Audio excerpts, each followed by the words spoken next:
Hey guys, welcome back to my channel. Okay, and today's video is going to be a little bit different because I want to start trying out different kind of content on my channel to see what you guys like. And I love story times on YouTube, so that's something I want to try out and see how it goes. So today's story time is going to be about how I got knocked up at 20 and had a baby at 21, all in the middle of my junior/senior year in college. So if you guys don't know already, I'm from New York, currently live in Texas, right? So when I was in college, I was going to school in upstate New York. It was very cold. Like, we were literally right by Canada, essentially. So it was always cold. There was a small population of Black and Hispanic people there, so everyone pretty much knew each other, and was pretty much cool for the most part. I personally, I believe I was a cornball because I love to stay home. Like, I'm really not like someone who goes out on parties and stuff like that. Even back then, I pretty much did a lot of partying and stuff in high school. So in college, it didn't really faze me, you know, when you could go out and drink and all that kind of stuff. Yes, I got drunk, I turned up, you already know the vibes. But to me, it wasn't anything out of the ordinary for what a college student would do. So basically, I started talking to this guy, and the person was not necessarily my typical type, even though I don't really know what my type is, right? But, you know, in college, you're kind of confined to this circle of people, right? Because you guys are all living on campus, blah, blah, blah. So that's who you're going to get to know or date or, you know, hang out with. So this particular person, we're super cool at the time. We were like hanging out as friends and all that kind of shit. And we ended up dating. This was my junior year, and I only probably had like 2 boyfriends my whole life. I'm not really a boyfriend girlfriend kind of person unless it's real, you know what I'm saying? No, let me not say that. I do like relationships. I think love is great and everything, but I feel like our generation is so tainted, but that's another conversation. So I started dating him, and I want to say about 5 months. He started in October. So we started dating in October. I got pregnant in April. I feel like I got pregnant during spring break, but whatever. So I first of all, I started feeling funny. I worked at the Starbucks on campus, so I was a barista. Like, anyone who knows me knows I love coffee. Like, I love coffee drinks, like any sort of like lattes. Oh my god, I love making it and I love drinking it. Like, I'm a coffee connoisseur, or like a cafe connoisseur, you know. So yeah, I came to work one day, and the smell of the coffee made me sick to my stomach. Like, it was so crazy. So I'm like, why is this happening? But once again, like, you're in college. I'm like, oh, I'm probably hungover, whatever. I'm really not thinking anything of it. And then I started feeling nauseated. Like, I would have to make the drinks and stuff. So even smelling the espresso and smelling the tea made me nauseous. I was like, yo, this is weird. So I went to one of my good friends at the time on campus, and I was like, hey, we'll call her Star.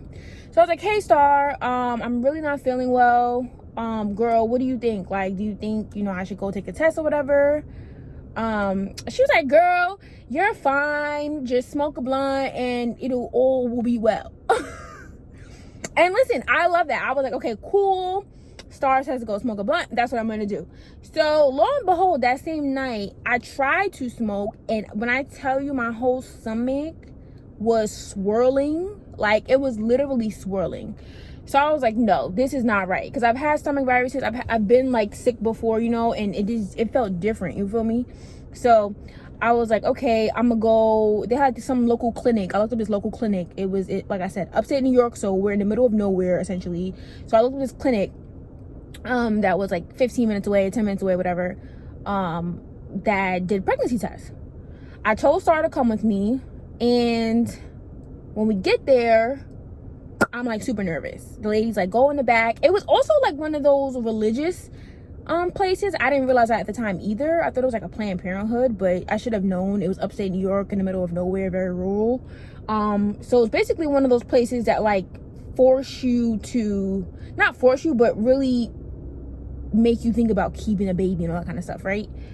So I go in there, I take the test. I only see one line. I'm like, I'm Gucci. I ain't got nothing to worry about. Nothing. So I was actually smiling, right? So I come out, I give her the test. At this point, like I said, it was only one line. I give the lady the test. She comes back. She's like,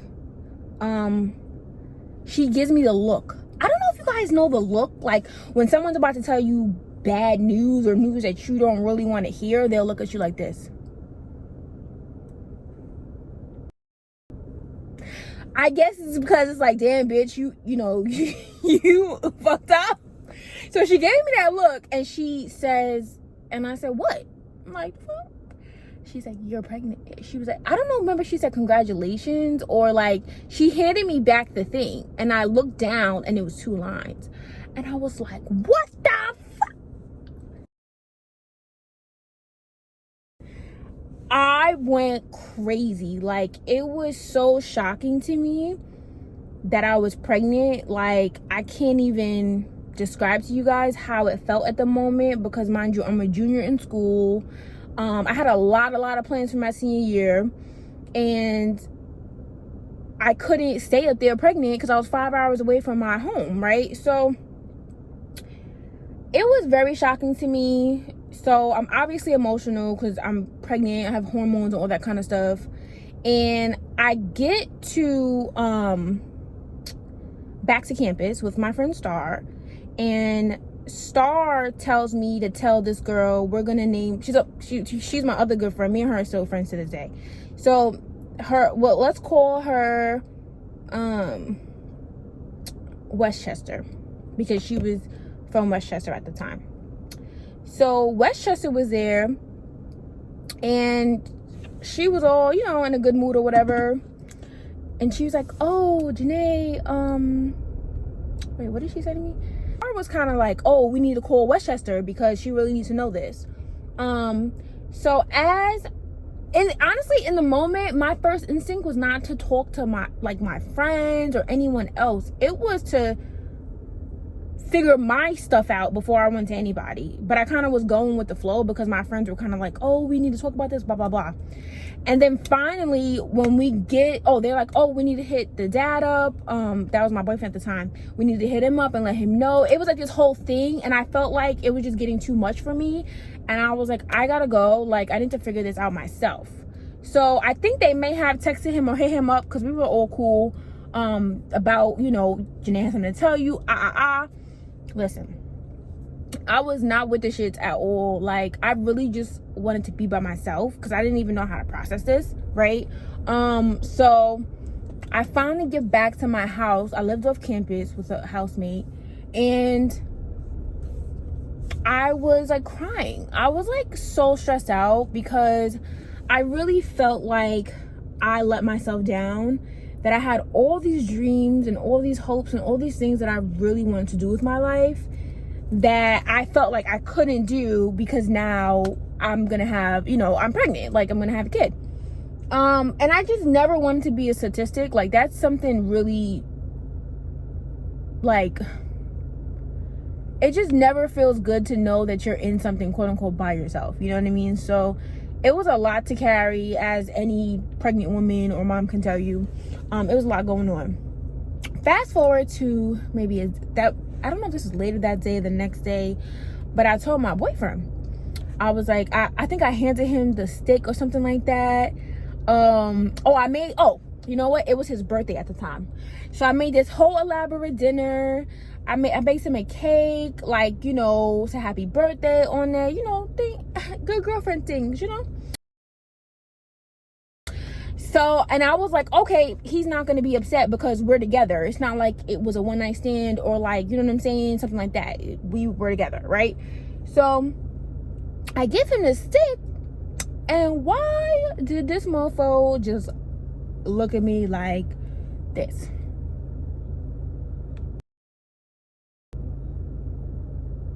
Like, sir, I just gave you a whole pregnancy test. I mean, I'm gonna need for you to get it together, okay? I'm gonna need you to get it together for real. So that really hurt me because his reaction wasn't what I expected it to be. I think when a female, no matter what age you are, when you tell a guy you're pregnant, I feel like the guy needs time to process it. Like, usually, especially if you're young. I was 20 at the time, he was 20. Like, come on, we were like basically little kids.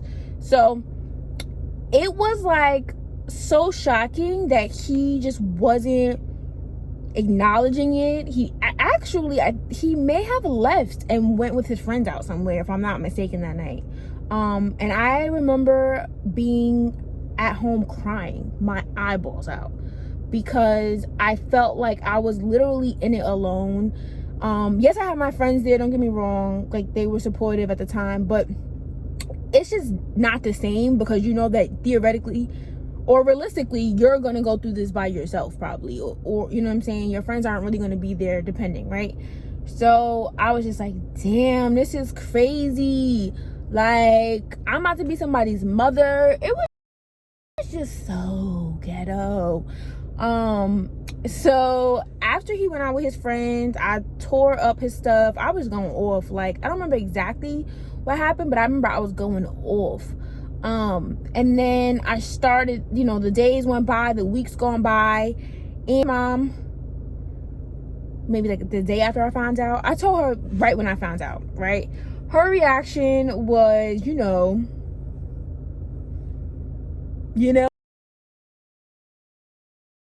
the A word. And I really wasn't too keen on that because I felt like I never wanted to be that girl that did that. And no judgment to anybody that has done it, because honestly, there are a plethora of reasons why you would do that. Like, and I don't want to say I would never do it, because that's just not true. I might, who knows. But I will say that I also had like this special feeling inside of me that this baby was gonna make something. I don't know how to explain it. Like, I always felt like my daughter was gonna be, well, not, I know she's a daughter now, right? I always felt like my child was gonna be a big star, like, or just successful in whatever they do. So I knew I was keeping the baby. That's kind of why I was upset, because I knew I was gonna keep it, and I was just like, well, if I'm gonna do all this stuff that I'm planning on doing with a baby on my hip, you know what I mean?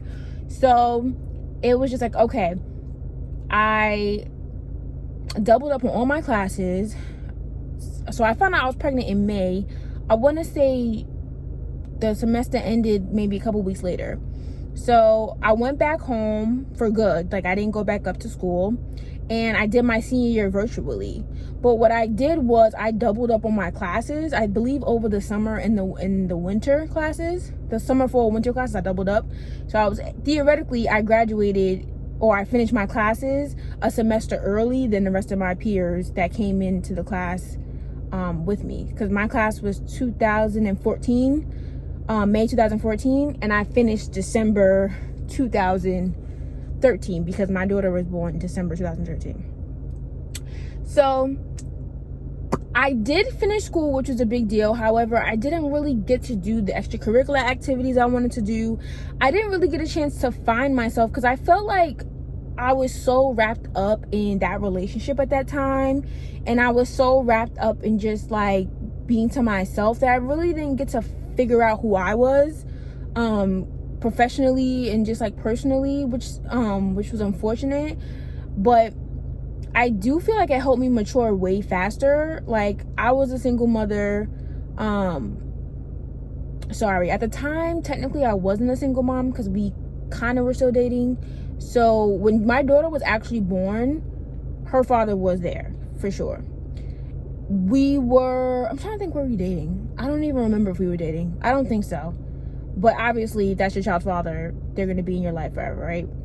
So that happened, and I started working at Fridays. I had a college degree. I lived with my parents, and I was working at Fridays.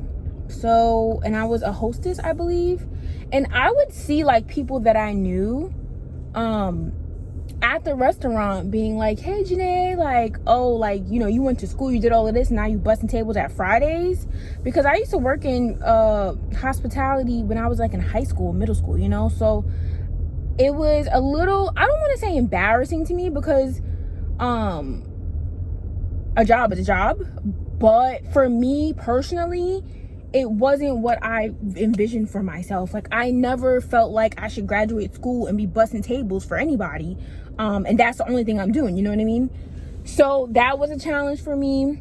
And then she would be up late at night, and I would have to literally take care of her, obviously, like feed her and all that kind of stuff. And then I was fat. It was just a lot to go through. And I really just feel like single moms, or just single parents in general, right? Because I don't want to just make it seem like it's just moms, but single parents really have it hard because you can't lean on anybody else to sort of pick up that slack. I had my mom, who was very helpful at the time, helping me like balance getting a real job, oh, I should say a career, and also being a good mom. Like, she was with my daughter a lot when I would work late and stuff, because that job was mostly nights.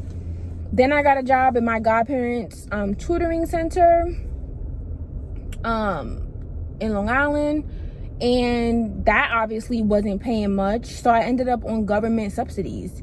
And it was really like, I want to say I was personally embarrassed. Let me tell you why. Because I never envisioned that for myself. And I don't believe in leaning on the government for help. I think it's dope that, you know, if you can and if you need to, no judgment. I was on WIC. I was on all the food stamps, all of that stuff. But it wasn't something that I wanted to be on. You know what I mean? I always felt like I could do better than that. So I say all this to say, I finally got my first job in media. When did I get my first job? September 2015, I want to say. Within that next year, after me graduating, I got a job in ad sales. And ad sales was never something I wanted to do. Never. Like, I don't know if you guys know what ad sales is, but it's essentially just advertisements. You're working with agencies and brands to advertise. And ad sales was never something that I wanted to do. It just was more of an opportunity thing. It paid decent money, and it was in media like I wanted. And it, you know, it just what was available to me at the time. My dream actually after school was to go to New York Film Academy and like be an actress, be a personality, like live in the city in a bachelorette pad. That was like my dream that I kind of really just always thought about in college. But obviously that took a turn when I got pregnant. And now I'm 29. My daughter is 7. She's gonna be 8 in December. And I had a realization a couple weeks ago or last week where basically I was like, I'm done settling for what I feel like people think I deserve, right? So they feel like, oh, well, you're doing pretty good for a single mom. You're doing good. That's all fine and dandy, but I don't want to do good. I want to do great. I want to be that mom who my daughter can look up to. And so I never wanted to be that mom that was just good enough. I always want my daughter to see me doing above and beyond and just trying my best at whatever I do. So I made a conscious decision last week that I'm gonna pursue my career in acting and being a personality. And I was thinking that I would vlog it for you guys. Like, I'm gonna take a class, an online class at New York Film Academy because I'm in Texas right now. So I wouldn't be able to go on campus. But I'm gonna take this online class and I'm gonna start auditioning, get my headshots, do everything that I need to do to be successful. But I really wanted to make this video to tell you guys, like, if you have a kid, don't feel like your dream should be on pause, because they shouldn't. Because at the end of the day, your child or children will look at you as a manifestation of what they want to be. And if you're miserable working a 9-to-5 job, then your child or whoever just will be able to sense that. So I hope I taught you guys something in this video, and I hope you enjoyed my story. Make sure you subscribe to my channel and you hit that notification bell, because duh, why wouldn't you? And let me know if you guys like this type of content, or if you like the business entrepreneurial content. Let me know what you guys think. And also, Drew Hurd is a little bit on hold right now. I'm like still in the process of finding out what I want to do in my life, so that will be on hold until further notice. So yeah, leave a comment below, guys. Bye.